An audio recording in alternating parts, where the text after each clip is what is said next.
Hello everyone, welcome back to Sawyer Studios, and we are doing another 3-word game.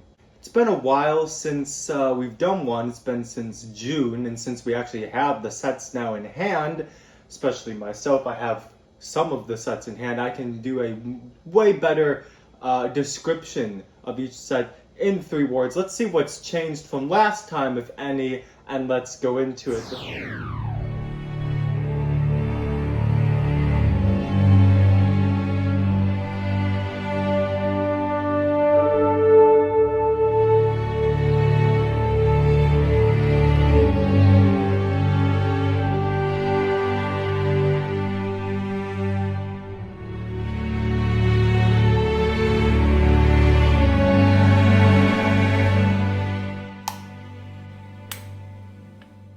The first one we're starting with is the Bad Batch Attack Shuttle.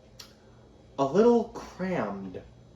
So I got the set finally, built it. It is nice. I do like it. The look of it is pretty darn good. It's really sleek. Like, there's a lot of playability to it. However, you just open it up and there's like no space.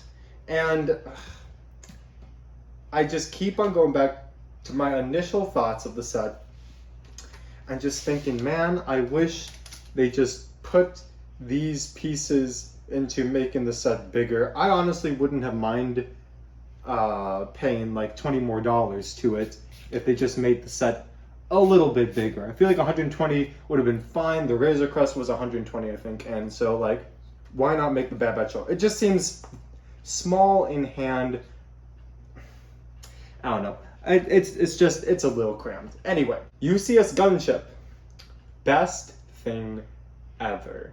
Like, dude, this set, and it just sits here. It just sits here next to me. It's my bud. It's my pal.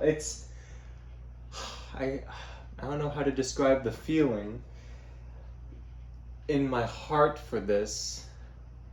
Top 5 Star Wars Lego sets ever. Top 5 Lego sets ever. May I just say, like, I don't need to go into it. It's amazing. It surpasses expectations. Mandalorian Fighter. I am so happy. And so, Mandalorian Fighter, I just, having this in my hand, and I will be doing a live stream, I think this week, I think I can fit in this week, of building both Mandalore sets. But just having this in my hand, it just reminds me how much I missed getting Clone Wars sets. The good old days. It was nostalgic for me, picking this set up. It just reminded me back to when the first Mandalorian Fighter came out, and all the sets that came out with it that decade ago. I'm so old.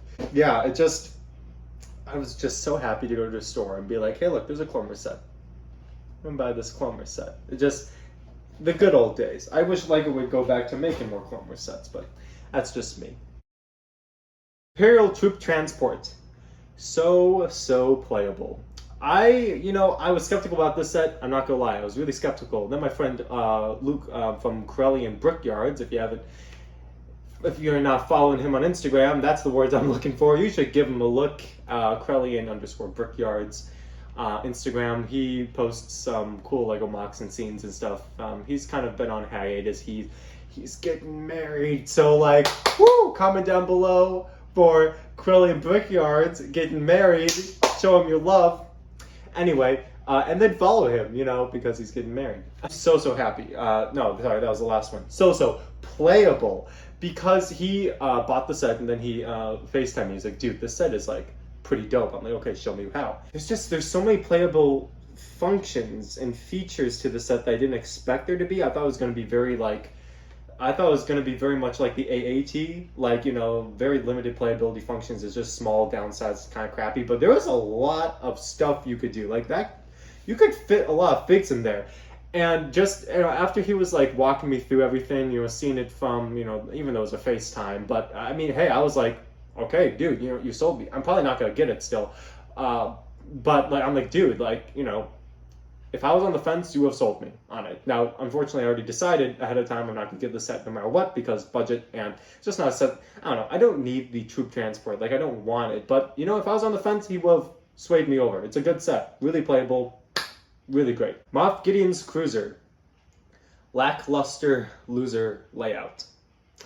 Open up the inside. It's just... It's the bridge. There's not even like, there's no prison cell, there's no hall, like, the entire back of the ship is barren. I mean, there's nothing inside. I mean, the bridge itself is a handle. They have the engines that hold nothing. They didn't even put anything in there. I would have been fine with an escape pod or it's like 50% of the set isn't used. The other 50% is just the bridge room, and it's kind of clumped, and, you know, we've gotten a bridge, like, so many times in so many sets. For $160, like, it doesn't feel worth it. I was gonna get it. I was gonna mod it into our Quintins. Now, I just don't think that's gonna happen. I don't think I'm gonna do that ever. Because I just don't, I don't see the, I'm not going to put money into that set. I'd sooner buy the typewriter than get that set, to be completely honest. So I'm not getting that set.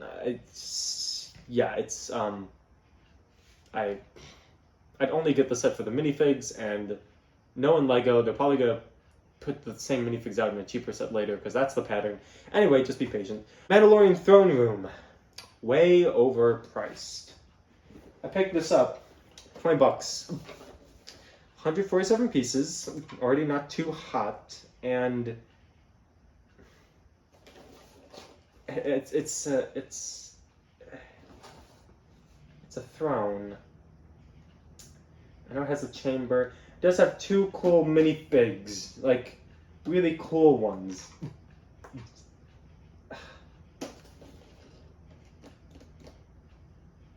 This feels like it should be $15. Like, I know it's just $5.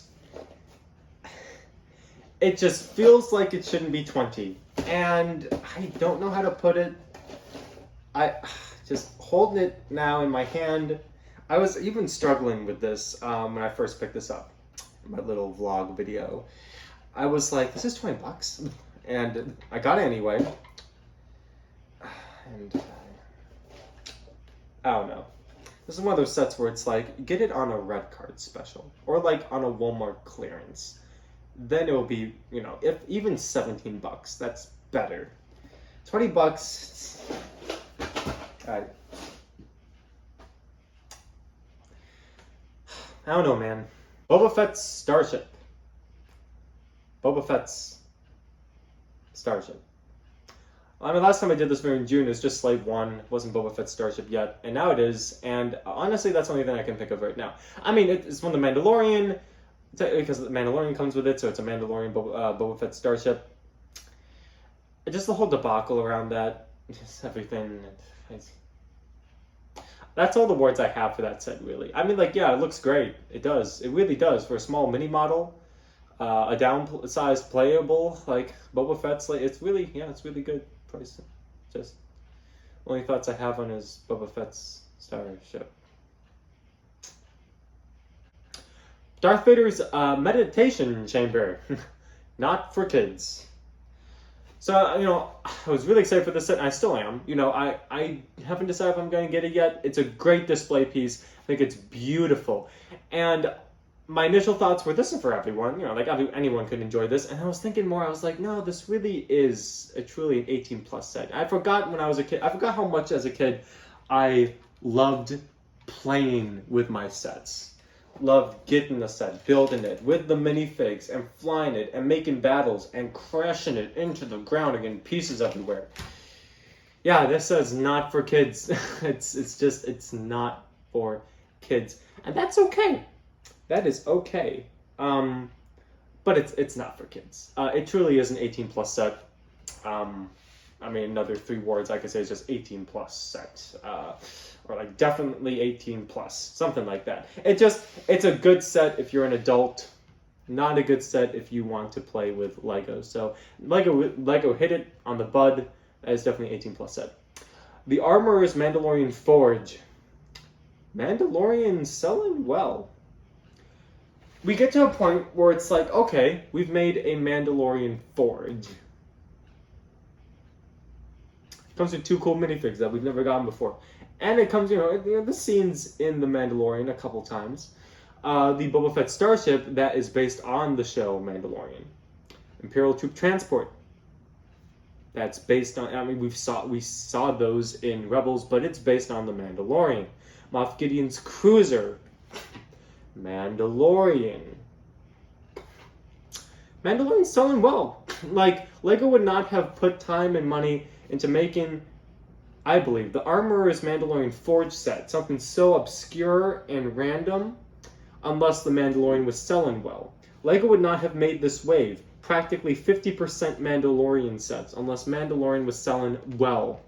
Which means you can be expecting more Mandalorian sets coming in the future. Like, this is a good selling line. It's going to be here for a while. If you're a Mandalorian fan, this is good news for you because you're going to be getting a lot of LEGO sets.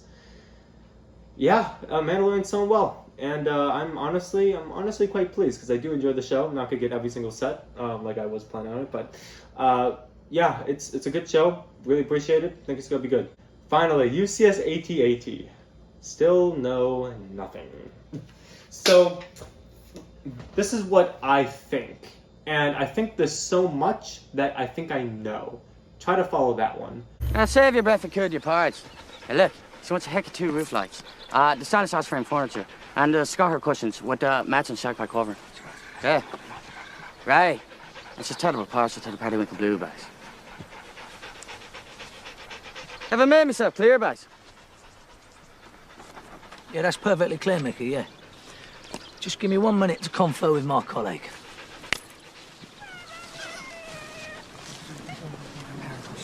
Did you understand a single word of what he just said? Linguistically. The AT-AT is most definitely not going to be motorized. I've heard a lot of people saying, oh, it's definitely going to be motorized. You're insane. It's not. Second of all, I think a lot of the pieces is going to go towards a winter Hoth landscape, a snowy landscape. Here's why. You need a foundation. I was in disbelief that LEGO was going to make an AT-AT and like in general because it's so top heavy. The only way LEGO is going to be able to make an AT-AT walker is if they build a solid foundation for snow, maybe even add in a little shield generator to the side. I could see them doing that. And then, like, out of the foundation, which is going to be extremely technically reinforced, make 4 Technic beams that's rooted in this foundation to keep the walker stationary in one spot. The legs won't be movable. And then you'll have the walker building off of that with panels and everything, trying to keep the top as light as humanly possible. There's not going to be an interior.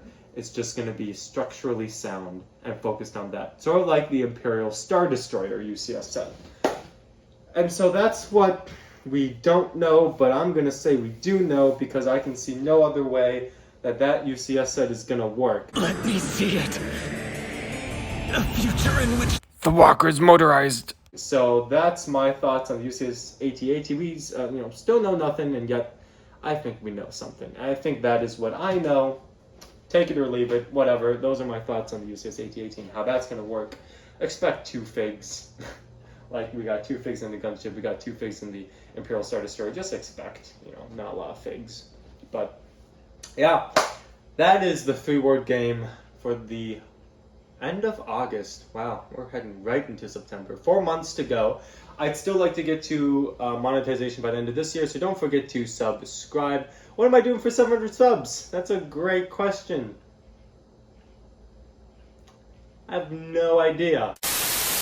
So, comment any ideas you want. Don't forget to tag questions, Q&Asian, doing those segments again. So make sure you ask your questions with the tag Q&Asian in any video, and I answer them on my Tuesday weekly segments. If I don't get enough questions, and as you know, I'll be posting a gaming video.